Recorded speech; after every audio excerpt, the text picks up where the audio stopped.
Bonjour à tous, bienvenue dans les studios du Figaro TV. Y aura-t-il une intervention terrestre en Iran ? Quel est l'enjeu du G7 qui se réunit en ce moment au Vaud-de-Cernay dans les Yvelines ? On va tenter d'y voir un petit peu plus clair avec l'excellent Philippe Gély dans un instant. Pendant ce temps, les nouveaux maires prennent leurs fonctions dans des contextes parfois très violents, comme l'ont montré certaines images. Qu'en pensent les Français ? On va tenter une réponse avec Erwan Lestrohan d'Odoxa. Des insultes, des tensions, c'est ce dont le maire sortant de Mantes-la-Jolie a été victime. Il a témoigné. Il revient ici en studio. Il nous dira pourquoi il refuse désormais de siéger au conseil municipal. Bienvenue dans Point de vue.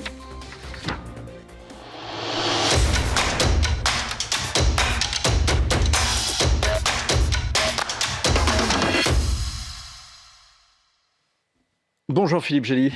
Bonjour Vincent. L'Iran menace de frapper tous les soldats américains et ce jeudi soir, Trump, lui, promettait que Téhéran suppliait Washington pour un accord. Qui bluffe, qui dit vrai ? Tout le monde bluffe, j'ai l'impression. Dans la guerre, la principale victime, la première victime, c'est la vérité. Oui, c'est un grand classique. Avec Donald Trump, ça prend une dimension peut-être un peu plus générale. C'est vrai que ces déclarations tombent au rythme des missiles qui sont d'ailleurs tirés sur l'Iran. Enfin, en termes de communication, on est aussi dans une guerre de déclarations. Donald Trump a à peu près tout dit sur cette guerre. Maintenant, il est dans la posture où lui, qui l'a déclenchée, prétend que l'agressé, enfin la cible, le supplie d'obtenir un accord, et on est complètement à front renversé puisque les Iraniens disent que pas du tout, ils sont pas pressés, ils refusent la première proposition américaine, etc. Donc on est dans ce jeu de rôle un peu étrange, il faut bien l'admettre, et le G7 intervient au milieu. À ce rythme, alors on va revenir sur le G7, juste un autre point, à ce rythme, l'armée va s'effondrer d'elle-même, c'est ce que Eyal Zamir, le Séma de Tsahal, aurait lancé au Premier ministre Netanyahou, selon plusieurs médias israéliens. Là aussi, même question, qui dit vrai, qui bluffe, qui dit vrai ? Non, en l'occurrence, c'est une mise en garde du chef d'état-major israélien à son Premier ministre. Il dit notre armée, l'armée israélienne, risque d'imploser parce que elle est engagée sur trop de fronts à la fois. L'Iran, le Liban, la Cisjordanie, etc., Gaza, toujours. Elle n'a pas assez de recrues. Il y a aussi en fond de tableau le refus des ultra-orthodoxes de participer à l'armée et au service militaire, qui est une réforme qu'a essayé de faire passer la Knesset, mais qui n'est pas passée et qui courrouce énormément l'état-major israélien. Donc là, je pense qu'on n'est pas dans le bluff, on est dans la relation toujours complexe entre les militaires et les politiques. Est-ce que cette mise en garde du chef d'état-major israélien préfigure peut-être une baisse, une diminution de l'intervention israélienne et partant peut justement être un tournant dans ces frappes? Je ne suis pas certain qu'à très court terme ce soit le cas. Benjamin Netanyahou estime que sur tous ces fronts, Israël est engagé dans des guerres existentielles ou une guerre existentielle avec un ennemi différent mais en même temps commun, puisque tous le Hamas, le Hezbollah sont largement financés et manipulés par l'Iran. Donc je ne pense pas qu'il lève le pied à court terme, d'autant moins qu'il se pose des questions sur l'engagement et la durée de l'engagement américain contre l'Iran. Et que donc il estime qu'il doit au contraire presser le pas, accélérer les bombardements. Israël est par exemple passé ces derniers jours à une stratégie de bombardement du plus grand nombre possible de cibles militaires en Iran. Bien au-delà des têtes d'affiche, y compris le chef d'état-major de la marine qui a été tué récemment. Mais l'objectif est vraiment de frapper au maximum les ressources militaires iraniennes avant que Donald Trump, peut-être, ne se lasse et décide de se retirer de son engagement contre l'Iran. Quels sont les enjeux, Philippe, du G7 qui se tient actuellement en France, en présence des chefs de diplomatie de ces 7 pays les plus industrialisés du monde. Écoutez, le secrétaire d'État Marco Rubio les a très clairement exprimés au pied de son avion avant de décoller de Washington, puisqu'il a dit qu'il venait pour convaincre les Européens, en particulier, mais pas seulement, aussi les Japonais ou les Coréens, de participer aux efforts militaires pour ouvrir le trafic dans le détroit d'Ormuz. Il n'a pas voulu s'engager sur ce que ça impliquerait militairement, en disant ça c'est pas mon boulot, c'est le boulot du ministre de la Guerre, Pete Hegseth. Donc il vient chercher une espèce d'engagement de principe des alliés des États-Unis en disant, comme le dit Donald Trump, c'est votre intérêt. Nous, on a très peu d'intérêts commerciaux, stratégiques dans le détroit d'Ormuz, ce qui n'est pas tout à fait vrai, mais bon, c'est la rhétorique officielle américaine. Vous, les Européens, et surtout les Asiatiques, qui reçoivent une grande partie de leur pétrole de cette région via le détroit d'Ormuz, vous avez un intérêt national propre à ce que la sécurité du trafic maritime soit rétablie et le détroit rouvert. Mais justement, on a l'impression que les Européens, sur ce point, sont d'accord au niveau du constat et au niveau du constat et de la conscience d'avoir les intérêts sur place. Il n'y a peut-être pas besoin des Américains, mais eux, on a l'impression que les Européens se disent plutôt arrêtons les frappes, arrêtons d'intervenir. C'est probablement la réponse que va obtenir Marco Rubio. Et une réponse qui est oui, dès que vous arrêtez la guerre. Parce que s'engager aujourd'hui dans un contexte de frappe continue à sécuriser, entre guillemets, le détroit d'Ormuz, d'une part, c'est militairement impossible. Un amiral me disait il y a quelque temps sur le plateau du club international, si on me demande de mettre mon bateau de guerre en tête d'un convoi de bateaux marchands dans le détroit d'Ormuz, je demande d'abord à ce qu'on vitrifie toute la côte. Parce que la menace vient évidemment de la terre. Des missiles, mais aussi des drones navals, des éventuelles torpilles, que sais-je. Donc, c'est actuellement trop dangereux, sauf à s'engager dans la guerre aux côtés des Américains. Alors, ce que les Européens ne veulent pas. Alors pourquoi les Européens ne veulent pas ? Ils ne veulent pas parce que cette guerre a été déclenchée sans eux, sans les prévenir, sans demander leur avis, sans constituer une coalition. Ça prend du temps d'établir une coalition. Et surtout, ils n'en connaissent pas les objectifs précis. Quand on fait la guerre, Donald Trump aime bien faire les choses à l'envers. Il aime bien échapper aux lois de l'économie avec les droits de douane. Là, il essaye d'échapper aux lois de la guerre. Normalement, vous fixez des objectifs, d'où vous tirez une stratégie, d'où vous tirez un certain nombre de moyens, la nécessité d'engager un certain nombre de moyens.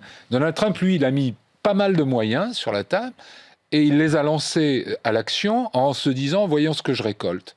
Et probablement, après la première journée où le guide suprême iranien a été tué, où des dizaines de dirigeants du régime ont été éliminés, il s'est dit je vais peut-être provoquer, j'ai de bonnes chances de provoquer un changement de régime. Malheureusement, c'est plus compliqué. Et il y a une résilience. Finalement, on a peut-être une quintessence de la façon de faire de Trump depuis qu'il est à la Maison-Blanche. C'est que, on dirait, réfléchir, c'est agir avant de réfléchir. Agir pour réfléchir. Oui, c'est peut-être un peu réducteur de dire ça, mais disons que changer les paradigmes par une action toujours tous les prédécesseurs et non prévue. Tous les prédécesseurs de Donald Trump depuis le début des années 90, depuis la première guerre du Golfe, 91, après l'invasion du Koweït par Saddam Hussein, ont grosso modo suivi la doctrine Powell. La doctrine Powell, c'était ce que je vous disais, avoir des buts politiques clairs, monter une coalition adéquate, afin d'avoir les moyens massifs nécessaires, c'est-à-dire que la doctrine Powell, c'est on n'y va pas avec la moitié d'un marteau, on y va vraiment avec des moyens massifs, et avoir aussi une porte de sortie anticipée. Tout ça, comme Donald Trump considère que tous ses prédécesseurs se sont fourvoyés, et d'ailleurs il n'a pas tort, ils sont partis en guerre. Quand Colin Powell était secrétaire. Voilà. en Irak, en Afghanistan, les prédécesseurs de Donald Trump sont partis en guerre sur la base de cette doctrine, mais finalement se sont retrouvés enlisés à devoir sans cesse rajouter des forces, etc. Donc il dit tout ça, c'est n'importe quoi. Ils ont fait n'importe quoi, je vais faire le contraire. Mais le contraire ne marche pas automatiquement. Est-ce que aussi le fait que les Européens refusent finalement d'intervenir aux côtés des Américains maintenant, n'est pas aussi le signe qu'ils n'ont pas les moyens d'intervenir? Sans doute n'ont-ils pas les moyens, même si la France s'est mise dans une posture un peu ambiguë à cet égard, puisque Emmanuel Macron a déployé une flotte qui n'est pas négligeable, 8 frégates, 2 porte-hélicoptères, un porte-avions avec son groupe naval.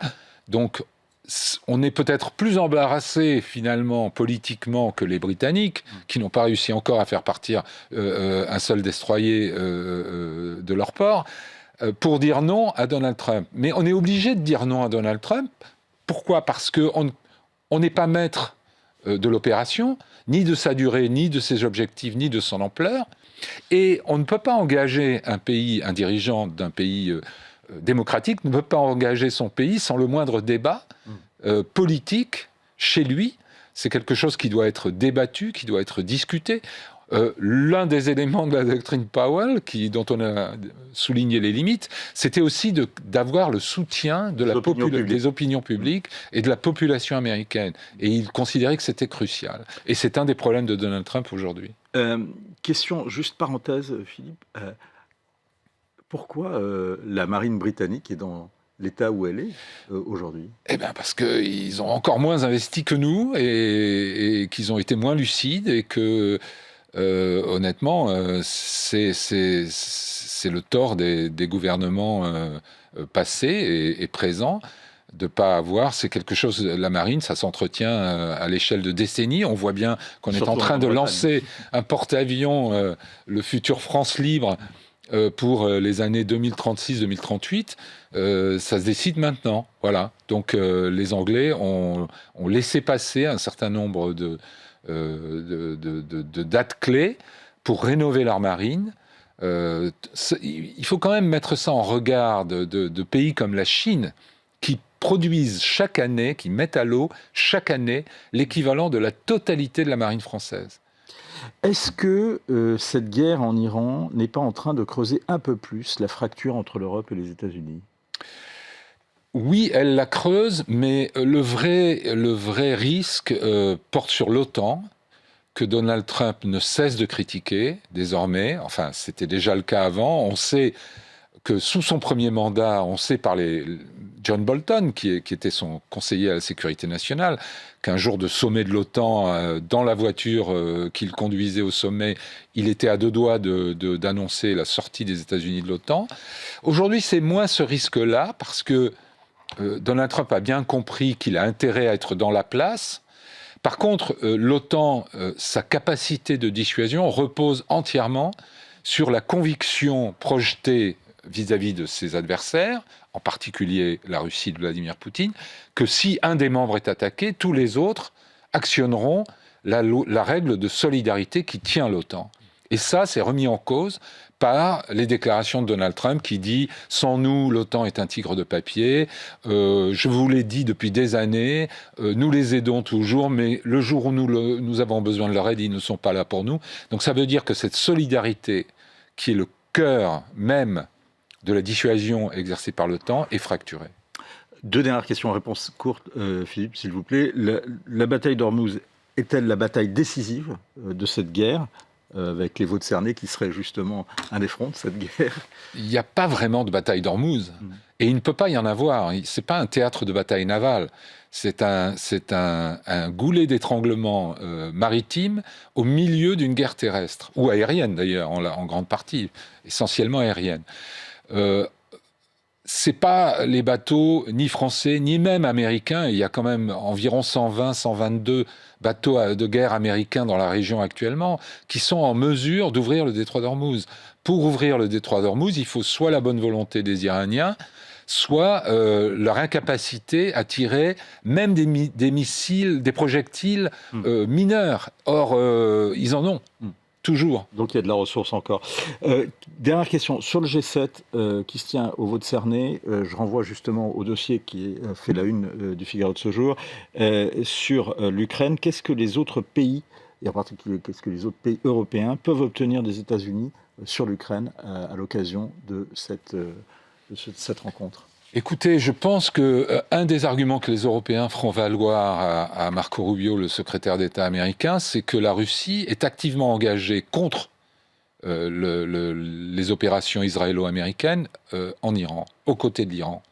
Et que, par conséquent, je pense que les Européens essaieront de clarifier la raison pour laquelle les Américains jusqu'ici font semblant de ne pas voir que finalement, il y a les mêmes camps face à face aujourd'hui en Ukraine d'une part et en Iran de l'autre. Merci beaucoup Philippe Gély, c'était passionnant de vous entendre et pour poursuivre la conversation, je renvoie nos téléspectateurs à votre éditorial qui est à retrouver sur le site du Figaro et bien évidemment au prochain numéro du Club Le Figaro International, ce sera le 31 mars à 22h30. L'Asie, justement, vous l'avez évoqué, face à la guerre en Iran, avec notamment l'ancien conseiller diplomatique de Jacques Chirac, Maurice Gourdeau-Montagne. Merci beaucoup, Philippe. Merci à vous. On va aller à Monaco maintenant. Comment, justement, Monaco se prépare à la visite du pape ? Bonjour, Père Christian Venard.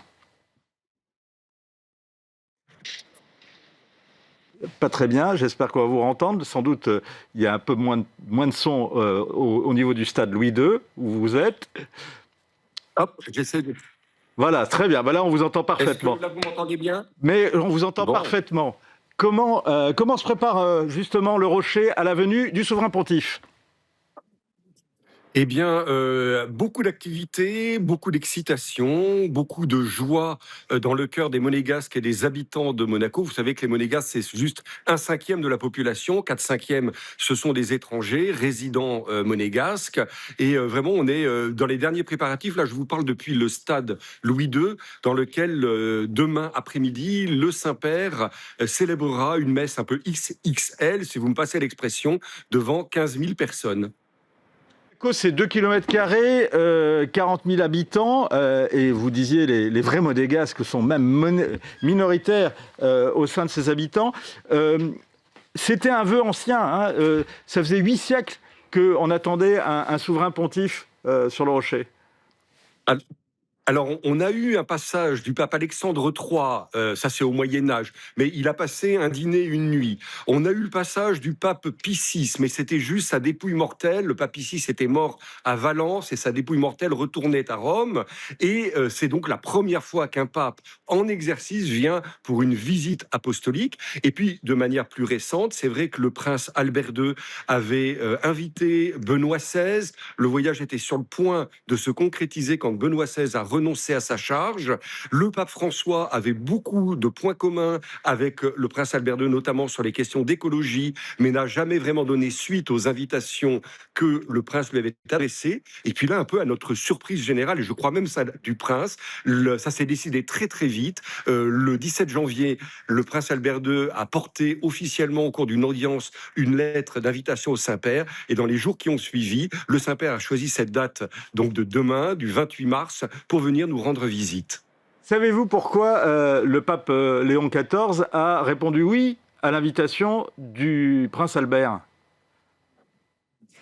Ça, c'est la question qui est sur toutes les lèvres, et même ici à Monaco, je vais vous dire, parce que, alors, vous l'aviez remarqué, je ne suis pas le pape, donc il faudrait poser la question en direct au pape. On a des débuts de réponses, notamment dans la conférence de la salle de presse du Vatican avant-hier, où par exemple, on apprend que le pape va profiter de ce voyage pour exprimer un peu quel est le rôle du pape ici en Europe. Je pense qu'il y a des éléments aussi qui tournent autour du rôle des petits États dans le concert des nations, et puis il y a tas d'autres aspects qui rapprochent le Vatican de Monaco, des aspects diplomatiques, politiques, autour du droit de la vie, autour de l'écologie, autour de l'amour du sport. On sait que le pape est un bon sportif aussi. Donc, il y a plein de raisons. Je ne peux pas vous dire celle... Peut-être un élément nouveau qui s'est ajouté ces dernières heures, c'est que dans différents médias, le prince Albert II a plus ou moins expliqué qu'il y avait un feeling, si vous me passez le mot, un feeling qui s'était instauré entre lui et le pape. C'est vrai que la langue maternelle, ils ont tous les deux comme langue maternelle l'anglais. Est-ce que, quand même, néanmoins, alors on sait bien que Monaco est une monarchie de droit divin, que le catholicisme est religion d'État, mais est-ce que le culte qui prédomine sur le rocher, ce n'est pas d'abord et avant tout celui de l'argent ? Mammon, ou on peut pas servir Dieu et Mammon. Je crois que c'est une vraie fausse question. Vraiment, on peut dire que la société monégasque, le monégasque way of life, est vraiment quand même irrigué par le catholicisme. J'en veux pour preuve, si vous voulez, je vais faire une comparaison.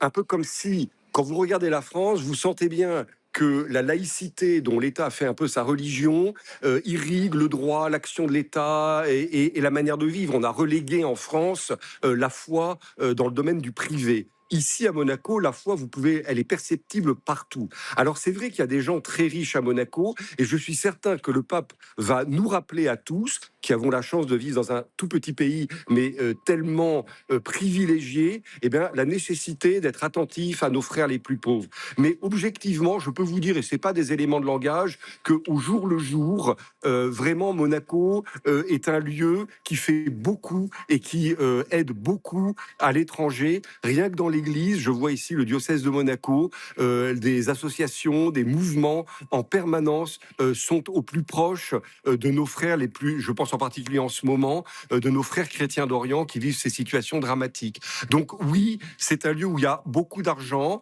il y a aussi de la pauvreté, il ne faut pas rêver, hein, il y a aussi de la pauvreté à Monaco, de la pauvreté, monétaire, mais aussi de la pauvreté spirituelle, et dans le fond, réduire Monaco uniquement aux ultra-riches qui y habitent, ce serait à peu près aussi réducteur que de dire que Paris se résumerait à la place Vendôme. Merci beaucoup, Père Christian Venard. Juste, réponse courte. Vous pourrez voir le pape ? Vous lui serrerez la main ? Alors, j'aurai la chance, parce que vous savez, dans les fonctions que m'a donné l'archevêque, je m'occupe beaucoup des médias, donc je vais passer beaucoup de temps de la journée demain derrière des écrans, à faire des commentaires, à répondre à des journalistes, comme je le fais volontiers avec vous aujourd'hui. Mais j'ai quand même préservé un petit moment privilégié, le moment de prière autour du pape, où il y aura vraiment tout le clergé de Monaco, très proche du pape, dans la cathédrale, pour l'office de Sexte. Donc c'est vraiment, j'espère, je ne sais pas si je pourrai embrasser l'anneau du pécheur, comme on dit, mais j'aurai la chance d'être vraiment très près du pape pendant une petite demi-heure. Eh bien, on sera en direct justement sur le site du Figaro à ce moment-là, à partir d'ailleurs de 9h demain matin, ce samedi, pour suivre en direct cette visite du pape Léon XIV et bien évidemment demain après-midi, ici même, dans le stade Louis II, où où sera célébrée justement la messe présidée par le souverain pontife. Merci beaucoup, Père Christian Venard, d'avoir été en direct sur le Figaro TV pour nous évoquer cet événement. On va revenir à l'autre événement qui a marqué le pays, la France, ces dernières heures et ces derniers jours, et qui continue, puisque les conseils municipaux les nouveaux conseils municipaux continuent d'être installés, et ce jusqu'à ce dimanche, où ce sera à Paris, et là aussi ce sera à suivre en direct sur le site du Figaro. Les municipales 2026, qu'en ont pensé les Français ? Bonjour Erwan Lestrohan. Bonjour. Alors, il y a un vainqueur, c'est le Rassemblement national, en tout cas pour l'opinion. Oui, on a demandé aux Français, pour chacune des forces politiques qui étaient présentes aux élections municipales, si selon eux, elles sortaient gagnantes ou perdantes du scrutin. La seule force pour laquelle les Français estiment majoritairement qu'elle sort gagnante, c'est le Front National. 60% des Français... Le Rassemblement National. C'est le Rassemblement National, pardon, j'ai dit le Front National. Ah oui, vous pouvez m'excuser. Oui. C'est le Rassemblement National... Maintenant, les plus jeunes vont plus comprendre. Je ne serai pas à la page. 60% des Français considèrent que le Rassemblement National est gagnant des élections municipales. C'est malgré les défaites de Toulon, malgré les défaites de Nîmes. Alors, ça nous apporte une information importante, c'est que les Français raisonnent en comparatif. Finalement, plus que le nombre de villes gagnées, ils tiennent compte de l'évolution entre 2020 et 2026. Et c'est vrai que le Rassemblement national, qui dirigeait une quinzaine de villes en 2014, une grosse quinzaine de villes en 2020, passe aujourd'hui avec ses alliés autour de 71 communes qu'il va diriger de 2026 à 2032, avec des prises significative avec l'UDR d'Éric Ciotti à Nice. Donc finalement, le RN a réussi son pari quelque part en réussissant le défi de l'ancrage local. C'est vrai qu'on a eu la dédiabolisation, on a eu la notabilisation, maintenant c'est la localisation qui est réussie pour le Rassemblement national. En ça, le parti réussit. C'est un parti qui pourrait aussi, à terme, créer un groupe au Sénat. Donc finalement, le RN coche toutes les cases. Après, il y a une accoutumance psychologique aussi des Français au fait que le RN sorte gagnant de différentes élections. Donc ça a peut-être forcé cette réponse-là. En tout cas, c'est vrai que ça met sous l'éteignoir les plafonds de verre à Marseille ou à Toulon, par exemple. Et effectivement, on n'a pas cité Marseille. Ce qui est frappant donc aux yeux de ce sondage que vous faites pour Le Figaro avec Backbone, c'est que aux yeux de l'opinion, c'est le visage des vaincus. Les partis de gouvernement, notamment PS et LR, compris, malgré quand même de belles performances. Paris et Marseille pour la gauche, Bordeaux, Clermont-Ferrand, Poitiers pour les autres partis du socle commun. Ou Toulouse encore. Oui, tout à fait. 61% des sympathisants des Français estiment que LR est perdant des élections. 67% des Français jugent que le PS est perdant des élections, alors que ce sont les deux forces centrales de la vie politique municipale. C'est des forces politiques qui dirigent plus de 1000 communes en France, si on compte les communes qu'elles dirigent avec leurs alliés, qui se partagent les métropoles. Et c'est vrai que c'est impressionnant de voir à quel point elles ont été perçues comme perdantes par les Français. À ça, il y a peut-être deux raisons, qui sont différentes d'ailleurs pour ces deux forces politiques. Pour les LR, c'est très vraisemblablement un sujet lié au fait que LR a peu de succès significatifs dans les grandes métropoles. Quand bien même, c'est 50%... Sans parler même de Marseille, où LR a été... Dans les grandes villes tout court, c'est un quart seulement des grandes villes dirigées par LR et ses alliés, et puis peu de victoires significatives dans les territoires qui ont été médiatisés, voire même plutôt des défaites à Paris, à Marseille et à Lyon. Donc cette invisibilité dans les métropoles qui ont été très médiatisées au moment du scrutin, ça peut expliquer le sentiment que LR a été perdant. Quand bien même, in fine, LR devrait être majoritaire sur la métropole du Grand Paris, mais surtout va diriger la métropole de Lyon et la métropole d'Aix-Marseille. Donc finalement, c'est une défaite entre employés. Pour le Parti socialiste, c'est moins une question de présence insuffisante là où les élections ont été les plus médiatisées qu'une question de stratégie. Parce qu'il y a eu un brouillage énorme la semaine dernière entre Olivier Faure qui annonce au soir du premier tour qu'il n'y aura pas d'accord national avec la France insoumise On va y revenir. Mais juste sur cette perception finalement que LR n'a pas gagné, par exemple, est-ce que la défaite de Jean-Michel Aulas a expliqué et amplifié justement cette perception ? Probablement que l'incapacité des Républicains à accrocher des grandes villes a pesé sur le sentiment que finalement ça n'est pas un parti qui pèse au niveau national à l'image de ce qu'on a vu aux précédentes élections législatives et présidentielles. Mais c'est complètement ne pas tenir compte, et ça indique la façon dont raisonnent les Français aussi, du fait que finalement les Républicains vont diriger plus de 50% des villes de plus de 30 000 habitants. Vous le disiez, il y a un phénomène qui s'amplifie, c'est le rejet des alliances PS-LFI, y compris chez les sympathisants PS. Oui, tout à fait. C'est vrai que c'est impressionnant parce que finalement, on juge que le PS est perdant des élections, mais finalement, c'est surtout en tenant compte des contre-performances électorales dès lors qu'il y a eu alliance entre le PS et LFI, parce que sinon le PS a obtenu des victoires très significatives, notamment à Paris et à Marseille, où Benoît Payan est un ex-PS qui reste allié de la formation. Et c'est vrai que ces alliances, quand on demande aux Français « est-ce que vous pensez que pour les prochaines séquences électorales, l'ensemble de la gauche doit s'allier ?» Le Parti socialiste y est très défavorable. Les sympathisants socialistes sont très défavorables à une union de l'ensemble de la gauche avec LFI, alors que les sympathisants socialistes sont très favorables à une union de l'ensemble de la gauche, à l'exception de LFI. Il y a un souhait d'ostracisation de LFI qui est très palpable chez les sympathisants PS, qu'on retrouve à un niveau moindre chez les sympathisants écologistes et PC, mais chez les sympathisants écologistes et PC, on a près d'une personne sur deux qui est favorable à ce que la gauche se réunisse hors LFI. Autrement dit, c'est peut-être la fin de mouvements type NUPES ou NFP, qui étaient des alliances pas forcément programmatique, mais au moins électorale. Aujourd'hui, ce qu'ont montré les contre-performances des listes PS-LFI, c'est que finalement, s'allier, ça ne fait pas une agrégation parfaite. Donc c'est peut-être, on n'aura pas forcément de nouveaux NFP en 2027. Mais pourtant, alors peut-être que vous n'avez pas pu regarder ça plus précisément, mais c'est vrai que depuis dimanche, on a tous tiré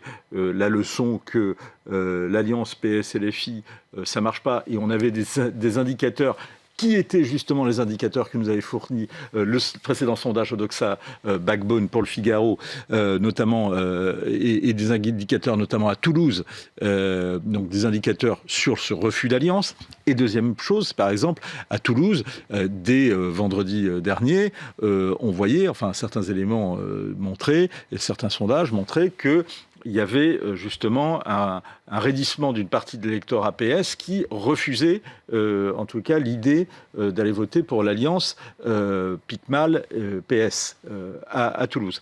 Or, d'autres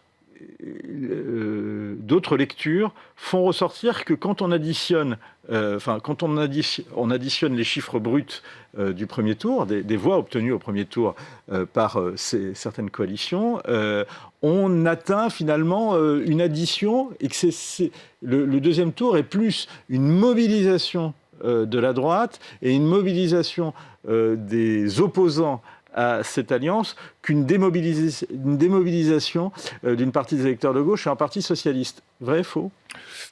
Dans une certaine mesure, c'est vrai, mais en réalité, ça dépend de deux choses. Ça dépend des villes, donc des traditions de reports électoraux, mais ça dépend aussi de qui conduit l'attelage. Parce que vous prenez le cas de Toulouse. Toulouse, si on fait le score de la liste LFI et de la liste PS, c'est 52,5 au premier tour. On arrive à 46 au deuxième tour. Mais c'est le candidat La France Insoumise qui conduit l'attelage.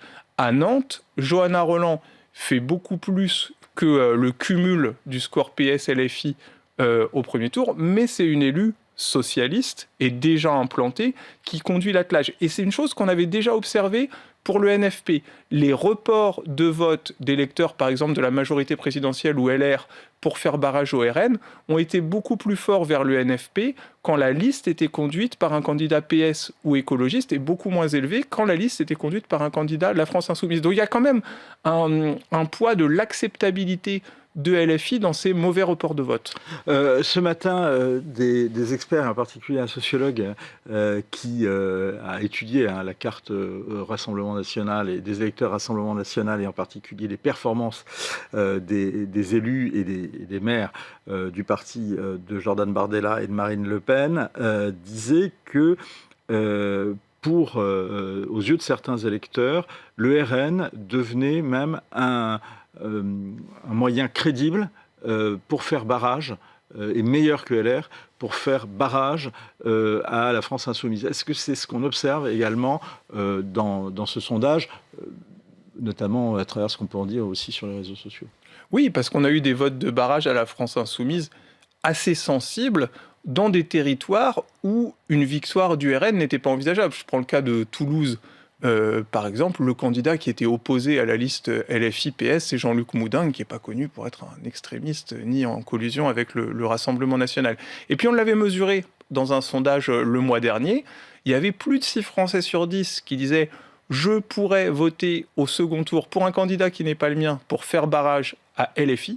62% de mémoire, alors qu'il n'était que 42% les Français à dire je pourrais voter pour un candidat qui n'est pas le mien pour faire barrage au Rassemblement National. Il y a vraiment eu ce transfert de radicalité du RN vers la France Insoumise, et aujourd'hui le RN, alors ça n'est pas le cas pour tous les électeurs, mais c'est le cas pour une partie des électeurs de droite, peut être une force politique qui fasse barrage à la France Insoumise. Est-ce que, oui voilà, justement, le transfert de radicalité n'est pas aussi là, c'est-à-dire c'est la récompense quelque part de la stratégie de la cravate du RN, jusqu'en 2024, y compris en 2024, y compris avec l'alliance de facto à laquelle consent Gabriel Attal le soir de l'entre-deux du premier tour des élections de 2024, on se dit plutôt LFI que RN. C'est une partie, en tous les cas, du bloc central et de la gauche de la Macronie raisonne comme ça. Là, on a l'impression qu'il y a un point de bascule. c'est qu'on est même plutôt le RN que LFI, y compris, peut-être pas dans la gauche de la Macronie, mais au sein du bloc central.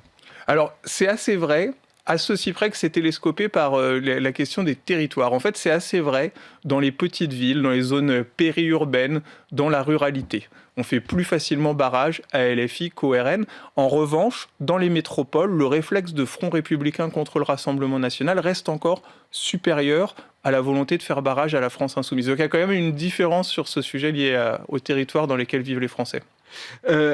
C'est que il y a un autre point, c'est la question des primaires. Est-ce que les Français sont favorables à cette idée qui est en train d'émerger, en tous les cas à droite ? Oui, on a posé la question qui va se poser pour les Républicains. Donc, au mois d'avril, les adhérents des Républicains vont devoir choisir le mode de désignation de leur prochain candidat à l'élection présidentielle. Et parmi les 3 modes de désignation qui vont leur être proposés, il y en a un qui ne fait pas recette, c'est la désignation directe du président du mouvement, à savoir Bruno Retailleau. Seul un Français sur 10 juge que c'est le meilleur mode de désignation. 30% environ des sympathisants LR sont de cet avis. Ce qui est privilégié, c'est le principe d'une primaire, et dans ce principe d'une primaire, c'est beaucoup plus une primaire ouverte que fermée. Chez les adhérents LR, chez les sympathisants LR, on a 47% des sympathisants qui se disent favorables à une primaire ouverte, c'est-à-dire que tous les sympathisants du mouvement peuvent y participer, et uniquement 23% favorables à une primaire fermée, réduite aux adhérents. Et ce qui est intéressant, c'est que les sympathisants LR, quand ils répondent à cette question, finalement, ils parlent en connaissance de cause, parce qu'il y a une primaire ouverte de la droite et du centre en 2016, qui a été une grosse rampe de lancement populaire, mais surtout qui a réuni 4,5 millions de votants, et au premier tour, et au deuxième tour. Alors après, il y a les affaires judiciaires de François Fillon qui n'ont pas arrangé les choses, mais il y a une volonté d'avoir cette rampe de lancement populaire très vraisemblablement, beaucoup plus que la primaire fermée, ce qui a été le cas en 2021, avec un effet relativement contenu en termes de légitimité populaire pour Valérie Pécresse. Alors, ce qui est frappant, c'est de voir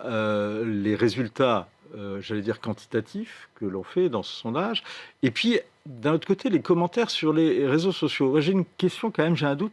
Est-ce que les militants et les sympathisants LR sont si fans du principe des primaires ? Alors c'est vrai qu'il y a une petite musique qui a été très présente dans l'esprit des sympathisants les Républicains, qu'on retrouve sur les réseaux sociaux quand on va peut-être du côté des militants les plus radicaux, qui est que les primaires sont une machine à perdre, sont un facteur de division beaucoup plus que de rassemblement. Et c'est pour ça que le sondage est intéressant, parce qu'on se place du côté du sympathisant lambda, et quand on fait une mesure auprès de cette population, il y a quand même une préférence avec un rapport de 1 à 2, quand même, dans la préférence exprimée pour une primaire ouverte plutôt que fermée, parce que les sympathisants, les républicains, ont bien en tête qu'il faut une rampe de lancement populaire pour lancer le nouveau candidat du mouvement, quand bien même, in fine, d'ailleurs, ce serait Bruno Retailleau, mais qu'il faut cette rampe de lancement populaire de légitimation, de dynamique électorale pour faire exister les Républicains après 2 élections présidentielles défavorables. Ce qui les intéresse, surtout, c'est une primaire avec Horizon, plus qu'une extension à Gabriel Attal et Éric Zemmour, les Républicains. Oui, tout à fait. On a demandé à quel candidat devrait être ouverte la primaire si elle était organisée auprès des sympathisants. 7 personnes sur 10 chez les sympathisants LR sont favorables à ce que ce soit uniquement pour des candidats les Républicains. Et ils sont également 7 sur 10 à nous dire qu'ils sont favorables à des candidats des Républicains ou issus des Républicains comme Édouard Philippe et Horizon. Autrement dit, un périmètre assez restreint pour cette primaire. Ça veut dire que autant on veut avoir une primaire ouverte et un grand moment de démocratie populaire pour désigner le candidat, autant on veut que ce soit un candidat profondément affinitaire qui s'insère bien dans les valeurs de LR pour porter le projet. 55% sont défavorables chez les sympathisants socialistes à ce que ça s'étende à Reconquête et à un candidat comme Éric Zemmour, et ils sont 7 sur 10 à être défavorables à ce que ça s'étende à Renaissance et à un candidat comme Gabriel Attal. Autrement dit, le spectre politique est assez ramassé avec la volonté que ça se concentre autour de LR ou de ses transfuges. Je voudrais revenir avec vous sur un point, parce qu'on va avoir dans un instant l'ancien maire de Mantes-la-Jolie, Raphaël Cognier. On parlait tout à l'heure justement du rejet des alliances PS-LFI. Il y a un autre phénomène qui se confirme et qui s'amplifie dans le sondage Odoxa Backbone cette semaine, qu'on a observé dans de précédents sondages, c'est le rejet et je veux dire, pulsion pour l'image de Jean-Luc Mélenchon. Oui, c'est un point qu'on mesure aussi dans le sondage et qui montre à quel point Jean-Luc Mélenchon est peut-être la variable qui explique les problèmes d'acceptabilité de réunion de l'ensemble des forces de gauche. Finalement, il est quasiment plus rejeté dans l'opinion que son mouvement politique. 8 Français sur 10 considèrent qu'il est plus un handicap qu'un atout pour l'ensemble de la gauche et pour son propre parti. Et c'est un sentiment qui est très majoritairement partagé par les sympathisants PS, par les sympathisants écologistes et par les sympathisants du PC. Et même, signal faible, c'est ce que pense un quart des sympathisants LFI. On a un quart des sympathisants LFI qui disent Jean-Luc Mélenchon est un handicap plutôt qu'un atout pour l'ensemble des partis de gauche et un handicap plutôt qu'un atout pour la France insoumise. Autrement dit, c'est vrai que cette image d'agressivité, de sectarisme, de populisme de Jean-Luc Mélenchon, elle met à distance le reste de la gauche quand on évoque la France insoumise et elle est un frein à la réunion de la gauche qui est quand même, quoi qu'on en dise, une condition sine qua non pour réussir aux prochaines élections présidentielles. Est-ce que les images qui ont circulé sur les réseaux sociaux, on va en revoir certaines avant de revoir celle de Mantes-la-Jolie, est-ce que les images qui ont circulé sur les réseaux sociaux de maires qui ont été chahutés, qui ont été hués, insultés, pour certains presque agressés, ont amplifié le phénomène à la fois contre les alliances et contre Jean-Luc Mélenchon?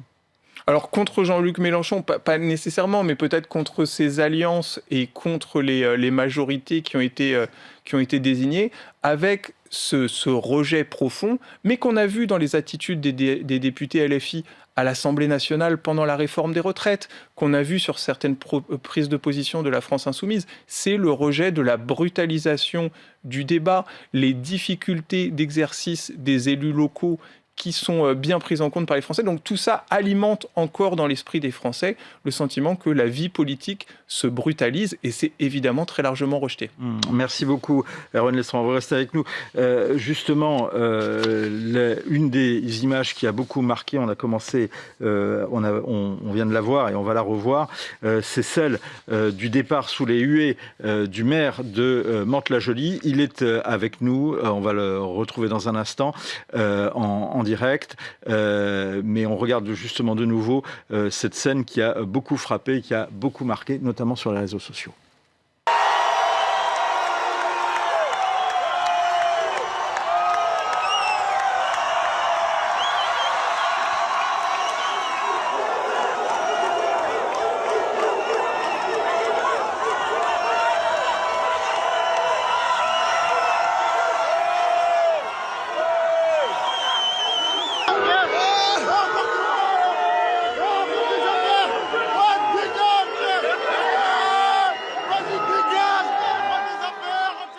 Bonjour Raphaël Cognier.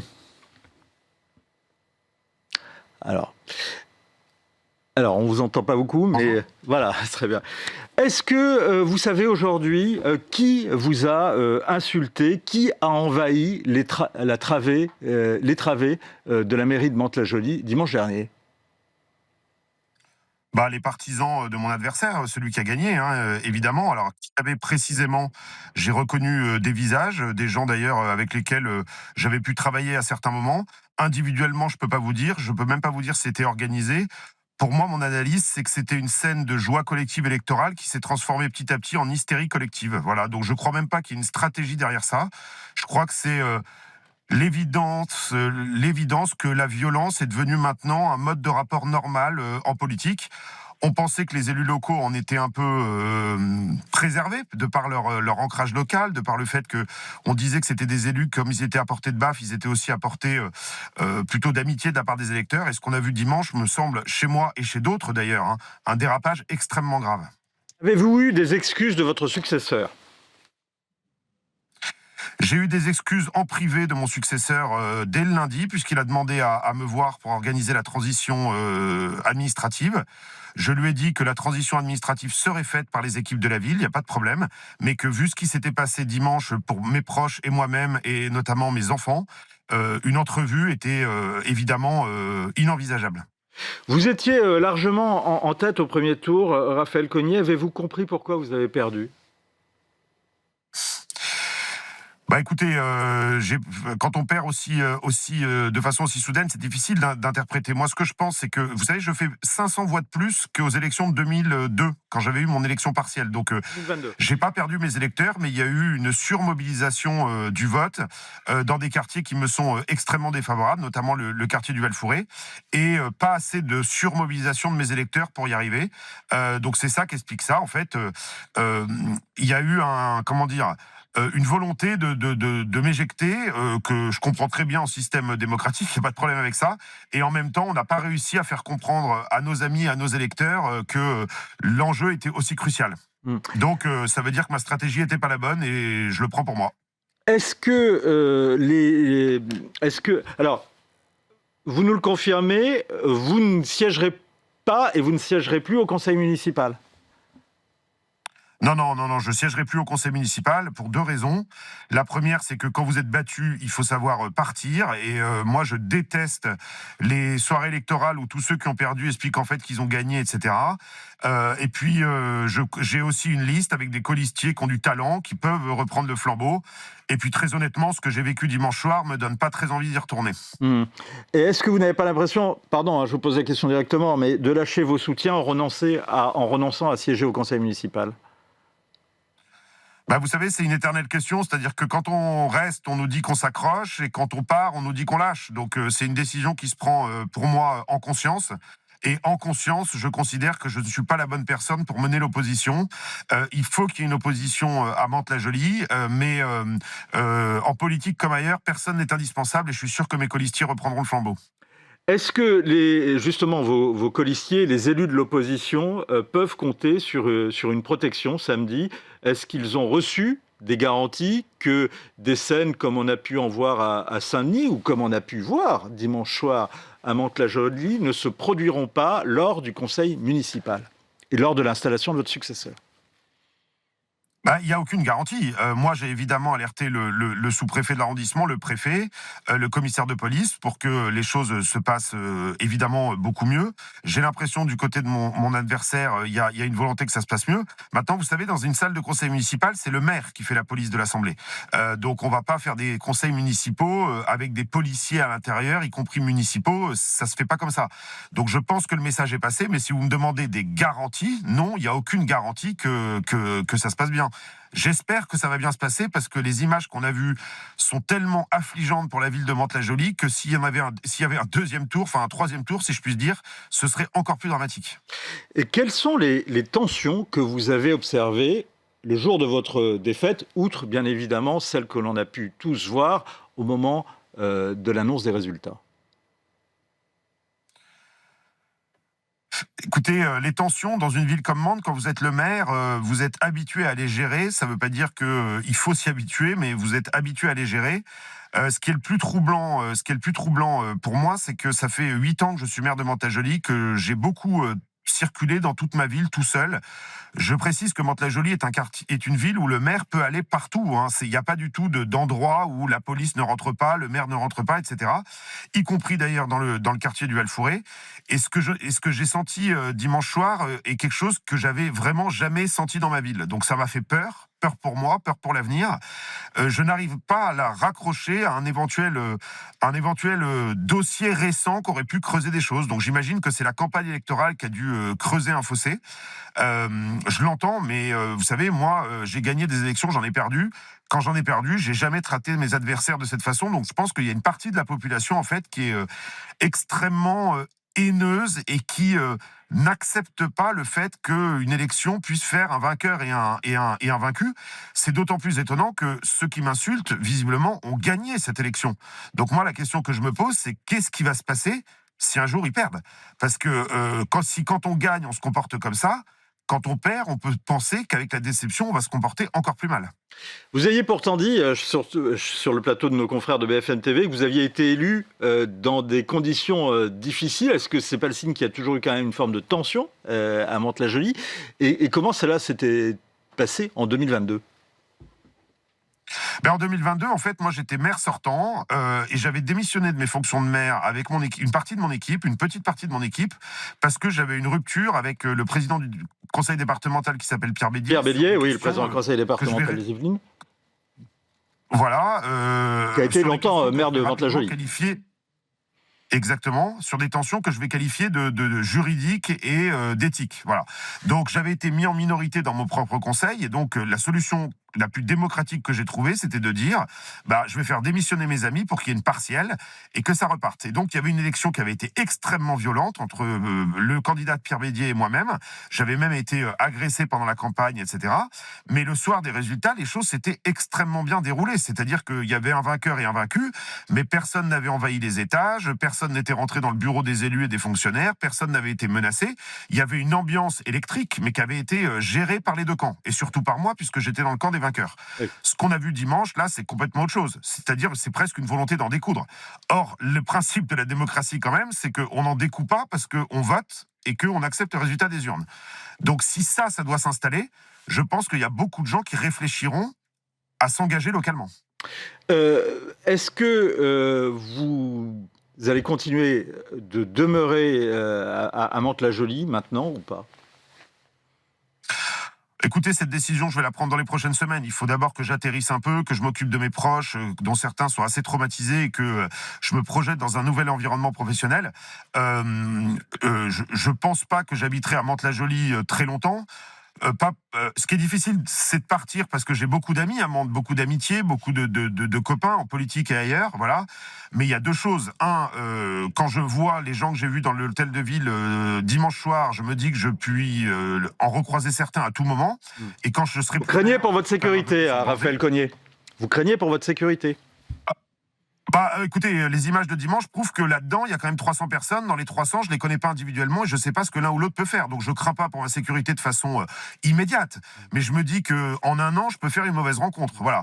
Et puis surtout, j'ai aussi une idée en tête. C'est que quand vous avez été maire, vous connaissez tout le monde. Donc, les gens vont continuer forcément à me solliciter dans la rue, à me dire des choses. Et franchement, avoir les contraintes du maire, c'est-à-dire l'absence de vie privée et pas la capacité de résoudre les problèmes, me paraît pas être une très bonne solution. Donc, je pense que je quitterai Mantes-la-Jolie à terme, pas comme un voleur et en quelques semaines, mais quand j'aurai un peu réorganisé ma vie qui a complètement changé dimanche soir. Vous disiez, on était venu vous voir il y a quelques semaines à Mantes-la-Jolie, vous disiez à Timothée Delem que vous étiez un éternel optimiste. Est-ce que c'est toujours le cas ? Oui, c'est toujours le cas parce que depuis dimanche, j'ai eu le temps, entre guillemets, de remonter sur mon cheval. Le début de semaine a évidemment été très compliqué. Le vrai problème qu'on va avoir, monsieur, dans les prochaines années, mais ça, je crois que tout le monde est en train de le voir, hein, c'est que ça fait des années qu'on se dit qu'on se pose la question de savoir si on peut vivre tous ensemble. À Mantes-la-Jolie, c'est une ville d'une très grande diversité ethnique, religieuse, d'origine, économique, sociale, familiale.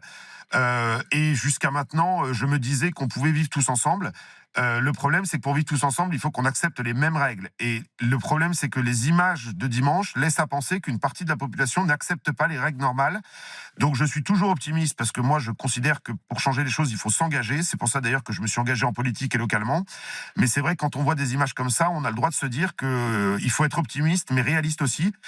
Donc en fait, il faudrait qu'il y ait un consensus des élus pour que tout ça n'arrive plus. Et quand je vois que certains élus autour de chez moi, qui me connaissent depuis 10 ans, expliquent que ce qu'on a vu à la mairie de Mantes-la-Jolie, c'est de simples scènes de liesse et que, en gros, le maire de la Mantes-la-Jolie en rajoute, moi, je peux vous dire que si un de mes adversaires, même d'extrême gauche, s'était fait traiter comme ça, j'aurais évidemment protesté. Donc ça m'inquiète parce que j'ai l'impression qu'un certain nombre d'élus entre guillemets républicains sont en train de basculer dans autre chose. Et ça, c'est très inquiétant parce que on a énormément de violence à l'Assemblée nationale, dans la vie politique nationale. Cette violence, elle est en train de descendre au niveau local et on se demande quels seront les secteurs protégés de cette violence politique dans les prochaines années.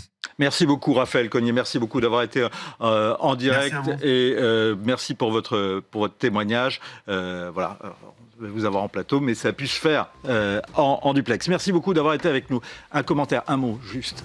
Rapidement, c'est vrai que c'est du tumulte, mais c'est aussi une espèce d'hooliganisation de la vie politique et ça pose la question du respect du pacte républicain par les différents candidats aux élections politiques, sachant qu'on est dans une période où la brutalité à l'égard des élus a fortement augmenté et que les Français sont nécessairement favorables à ce qu'on augmente les sanctions en cas de violence contre les élus, qu'elles soient physiques, verbales ou sur les réseaux sociaux. Merci beaucoup. Merci Erwan Lestran. Point de vue, c'est fini. On continuera de suivre tous ces dossiers. On se retrouve lundi, même heure, même endroit.